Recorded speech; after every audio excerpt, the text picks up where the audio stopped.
Assalamualaikum warahmatullahi wabarakatuh.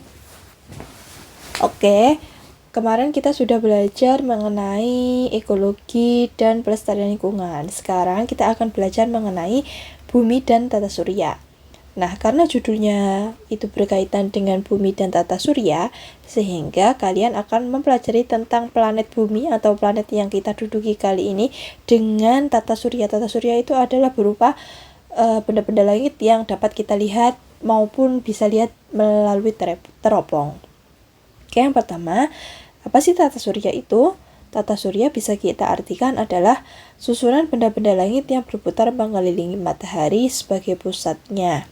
Sehingga kita bisa simpulkan bahwa tata surya itu meliputi planet, bulan, dan benda-benda langit lainnya. Kemudian teori asal-usul tata surya, sebenarnya ada banyak sekali teori tentang asal-usul tata surya, namun yang hanya saya bahas hanya 3 teori saja. Yang pertama adalah teori nebula atau teori kabut, di mana tata surya itu berawal dari sebuah kabut ataupun awan ataupun debu yang mana mereka itu selalu berputar mengelilingi matahari. Lama-kelamaan kabut tersebut atau debu tersebut atau awan tersebut lama-lama mengeras, yang mana ketika mengeras dia akan membentuk planet-planet. Kemudian yang kedua adalah teori pasang surut atau tidal. Karena teorinya tersebut mengungkapkan pasang surut, sehingga hampir sama seperti pasang surut air laut, yang mana nanti adanya gaya gravitasi atau gaya tarik-menarik antara matahari dengan benda-benda lain atau bintang yang mendekat dengan matahari, yang mana ketika gaya pasang surut adanya material yang material dari matahari dan membuat matahari tersebut terlepas membentuk planet-planet. Kemudian yang terakhir ada teori Big Bang. Teori Big Bang itu bisa kita artikan adalah sebuah ledakan yang sangat besar. Ledakan tersebut terjadi beberapa miliaran tahun yang lalu, yang mana ketika ledakan tersebut terjadi terdapat beberapa materi dan energi di seluruh alam semesta, yang mana munculnya adanya bintang, galaksi, dan planet. Kemudian kita akan membahas tentang planet. Tata surya yang pertama, planet adalah benda langit yang tidak dapat memancarkan cahaya, karena benda langit yang dapat memancarkan cahaya itu hanya dimiliki oleh matahari dan bintang.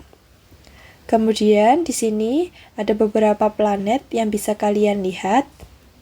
Ada 8 macam planet yang tertera pada gambar tersebut. Kira-kira apakah kalian hafal urutan planet dari yang paling dekat dengan matahari hingga paling terjauh dari matahari? Kira-kira namanya apa saja ya? Kemudian yang pertama kita akan membahas yaitu berupa planet Merkurius. Planet Merkurius adalah planet terkecil yang berada paling dekat dengan matahari dan tidak memiliki satelit. Sehingga urutan yang pertama yang mendekati dengan matahari adalah Merkurius. Kemudian ada planet Venus, di mana planet Venus adalah planet yang memiliki cahaya, yang mana dia itu biasanya kita sebut sebagai bintang kejora. Kenapa kok disebut sebagai bintang kejora? Karena biasanya kita dapat melihat planet Venus ketika matahari terbit maupun matahari terbenam. Biasanya kita menganggap itu bulan, tapi sebenarnya itu bukan bulan, namun itu adalah planet Venus. Kemudian ada bumi, yaitu satu-satunya planet yang dapat dihuni oleh makhluk hidup dan memiliki satelit alami bernama bulan. Kemudian ada planet Mars, di mana planet Mars adalah planet yang sering kita sebut sebagai planet merah, yang mana planet Mars tersebut memiliki 2 satelit yang terkenal, yaitu Phobos dan Deimos, di mana Phobos dan Deimos ukurannya itu paling kecil. Kemudian ada planet Jupiter, yaitu planet terbesar dalam tata surya, dan salah satu penemu satelitnya sering kita dengar namanya yaitu Galileo Galilei. Kemudian ada planet Saturnus, di mana planet Saturnus adalah planet terindah karena dia salah satu planet yang memiliki cincin yang dapat kita lihat dari bumi, dan satelit terbesarnya bernama Titan. Kemudian planet Uranus adalah planet yang sebenarnya dia itu memiliki cincin namun tidak dapat terlihat dari bumi, sehingga cincinnya itu hanya terlihat samar saja. Kemudian planet Neptunus adalah planet yang berwarna biru dan dia biasanya disebut sebagai planet yang memiliki suhu terendah, dalam artian planet terdingin dari beberapa planet yang sudah kita sebutkan. Sehingga jika kita kembali ke urutan gambar yang sudah kita sajikan tentang urutan planet, bisa kita artikan bahwa yang paling dekat dengan matahari itu adalah Merkurius. Kemudian ada Venus, ada Bumi, kemudian Mars, ada Jupiter, ada Saturnus, Uranus, dan yang terakhir adalah Neptunus. Itu adalah urutan planet dari yang paling dekat dengan bumi hingga yang paling dekat dengan matahari hingga yang terjauh dari matahari. Kemudian setelah kita tahu tentang urutan planet dalam tata surya, kita mengenal tentang seputar planet atau penamaan planet, di mana ada beberapa planet yang memiliki kemiripan struktur penyusun planetnya dengan bumi atau biasa disebut sebagai terestoria. Saya ralat dia itu namanya adalah terestrial atau kemiripannya dengan bumi itu dia mulai dari Merkurius hingga Mars. Namun selain dia memiliki kemiripan dengan bumi, keempat planet tersebut adalah urutan planet dari dalam atau biasanya disebut sebagai planet dalam, yang mana planet dalam tersebut ialah planet tersebut memiliki orbit di dalam serbuk asteroid.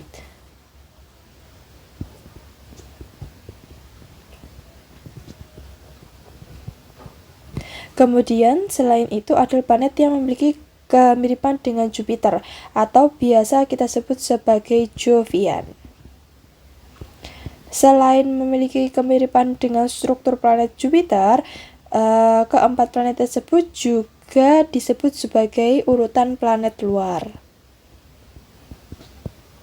di mana dimulai dari Jupiter hingga yang paling akhir adalah planet Neptunus. Kemudian ada benda-benda langit. Benda-benda langit yang pertama adalah planet kerdil. Planet kerdil itu biasa kita sebut adalah Pluto. Yang kita tahu pada tahun sebelumnya, Pluto itu termasuk ke dalam 8 planet tata surya atau ke dalam 8 planet yang sudah kita sebutkan di slide sebelumnya.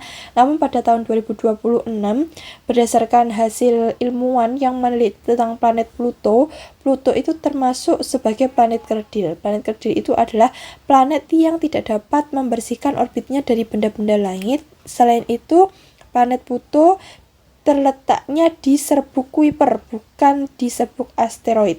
Yang mana di serbuk Kuiper itu adalah wilayah yang biasanya terdapat benda-benda es atau benda-benda yang memiliki suhu yang sangat dingin. Kemudian ada asteroid. Asteroid itu adalah benda langit dia itu bentuknya seperti bebatuan atau logam, yang mana dia itu mengorbit matahari. Dalam artian mengorbit itu artinya mengelilingi matahari. Dia umumnya ukurannya itu lebih kecil daripada planet, namun lebih besar daripada meteoroid. Sehingga bisa kalian lihat di sini bentuknya asteroid seperti batu karang.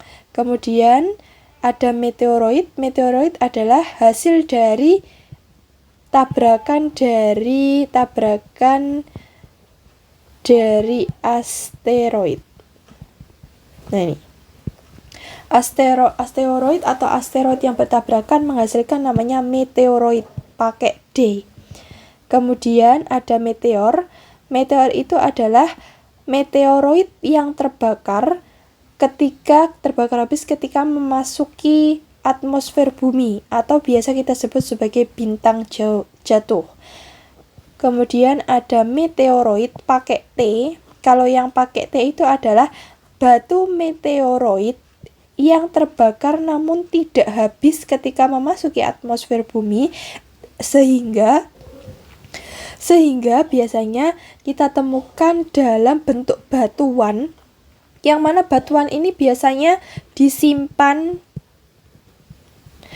dalam museum untuk dipertontonkan, yang mana jadi meteoroid itu bisa kita temukan ketika ada sebuah ledakan, kemudian kita temukan di tanah, biasanya itu namanya meteoroid karena dia itu meteoroid yang tidak terbakar habis ketika memasuki atmosfer bumi. Kemudian ada komet. Komet itu biasa kita sebut sebagai bintang berekor atau bintang berkemukus maupun bintang sapu. Nah, disebut bintang berekor itu karena dia itu memiliki ekor yang panjang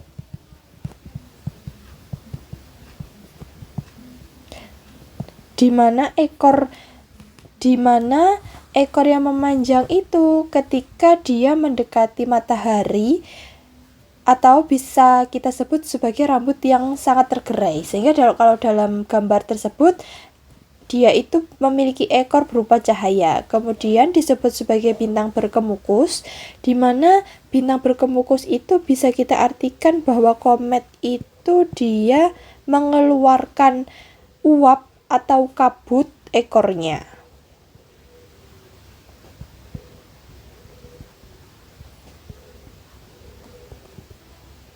Atau kabut pada bagian ekornya. Dan yang terakhir adalah bintang sapu. Disebut bintang sapu karena bentuk komet itu memanjang seperti sapu lidi.